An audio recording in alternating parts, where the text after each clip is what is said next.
আগামী নির্বাচনে বিএনপি তার শরিকদের জন্য কিভাবে আসনগুলো বন্টন করবে তা নিয়ে কিন্তু রীতিমতো দলের মধ্যেই নানা রকম বিশ্লেষণ চলছে, নানা রকম সংশয় দুশ্চিন্তা কিন্তু প্রকাশ পাচ্ছে।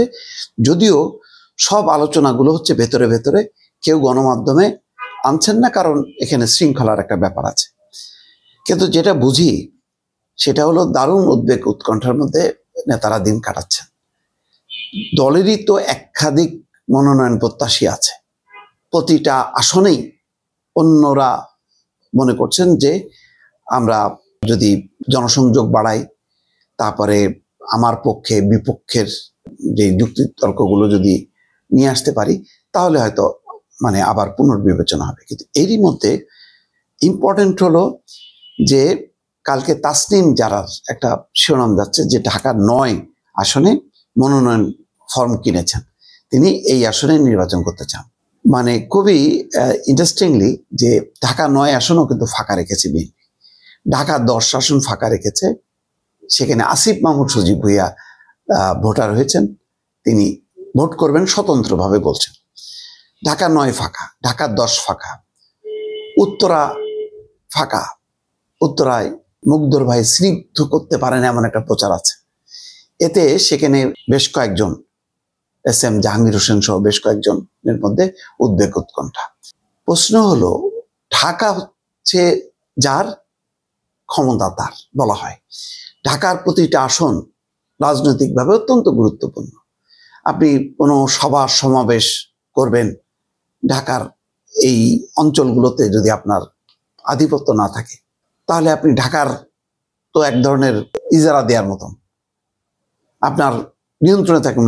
দেখেন লাস্ট এই যে ফেরদৌসকে ঢাকার এখানে যে তাকে এমপি করা হলো, কোনো কাজে আসলো? আওয়ামী লীগের পক্ষে আসে নাই। তো ধরেন নায়ক নায়িকা গায়ক গায়িকা দিয়ে আপনি ভরায় ফেলতে পারেন, তারা হয়তো জিতবেও, কিন্তু আপনার রাজনৈতিক শক্তিটা কমে যাবে। এখন আগামীতে বিএনপি যেহেতু অনেকদিন পর একটা ক্ষমতায় আসার সম্ভাবনা আছে, ক্ষমতায় আসলো কিন্তু দেখা গেল যে তার এমপি উত্তরায় নাই, তার এমপি ধানমন্ডি এলাকায় নেই, তার এমপি ওই যে ঢাকা ৯ সবুজবাগ, খিলগাঁও, মুগদা এবং মান্ডা নিয়ে গঠিত। কেন? আপনি হাবিবুন নবী সোহেল আছে, এমনকি আমি বলবো যে আফরোজা আব্বাস, তিনি অসাধারণ মির্জা আব্বাসের অনুপস্থিতিতে মেয়র নির্বাচনের সময় ভূমিকা রেখেছিলেন এবং সবার কাছে অত্যন্ত জনপ্রিয় হয়েছিলেন ওই সময়টাই আফরোজা আব্বাস। এই মানুষগুলোর কথা কি বিএনপি বিবেচনা করছে না? আপনি অন্তত ঢাকার আসনগুলো একেবারে কেন্দ্রস্থলে, রাজধানীর আশেপাশে, এইগুলো তো বিএনপির নিজের হাতে রাখা উচিত। কোনো বড় রাজনৈতিক দল এই ধরনের আসন অন্য কোনো শরিকদের সাথে সমঝোতায় যাবে না। আপনি সেই দরকার হয় আপনি কুমিল্লার কোনো একটা আসন দেন, মুরাদনগর, কায়কোবাদ, আমি এটা বলবো না যে কায়কোবাদকে বাদ দিয়ে ওখানে আসিফ মাহমুদ সজীব ভুঁইয়াকে দেন, তার পাশে অন্য একটা অঞ্চল দেন, যদি দিতেই হয়। তাসনিম যারা, এখানে কি তার কোনো রাজনৈতিক সাংগঠনিক কার্যক্রম আছে? এটা সম্ভব। উত্তরা, মুগ্ধর ভাই স্নিগ্ধ, তার কি এখানে কোনো রাজনৈতিক কার্যক্রম আছে? বিএনপি নেতা কর্মীরা কি নামবে? এই যে তিনটা, যদি ঢাকা ৯, ১০ এবং উত্তরা ঢাকা ১৭ বোধহয়, এই অঞ্চলগুলোতে কি বিএনপি নেতা কর্মীরা নামবে না, বরং উল্টো খেলা খেলবে, যে অন্য বিপক্ষ দলের কেউ জিতলে তার একটা সম্ভাবনা থাকবে। তো সুতরাং এইগুলির ব্যাপারে বিএনপিকে খুব দৃঢ় সিদ্ধান্ত নিতে হবে।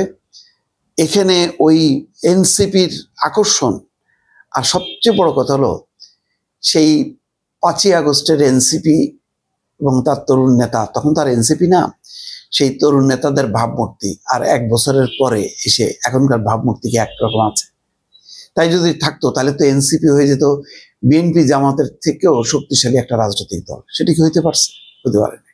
বলা হচ্ছে এনসিপি যদি নিজে নির্বাচন করে, একটা আসনও নাই বাংলাদেশে যে আসন থেকে তারা জিততে পারবে।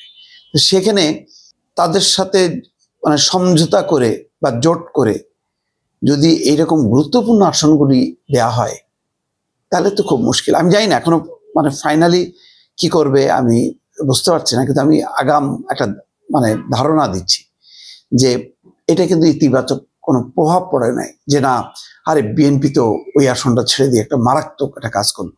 টাকা 10-9 ছাড়লো, উত্তরা ছেড়ে দিল, তা থাকে কি? রাজনীতিটা করবে কি কেমনে? মহানগর বিএনপি তো দুর্বল হয়ে যাবে।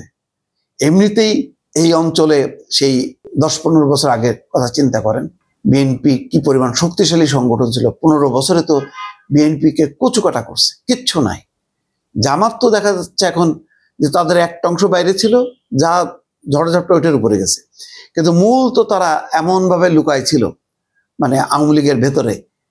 এখন আস্তে আস্তে সবাই মুখ বের করে বলতেছে যে আমি তো জামাত। তো এই কৌশল তো আর বিএনপি করতে পারেনি।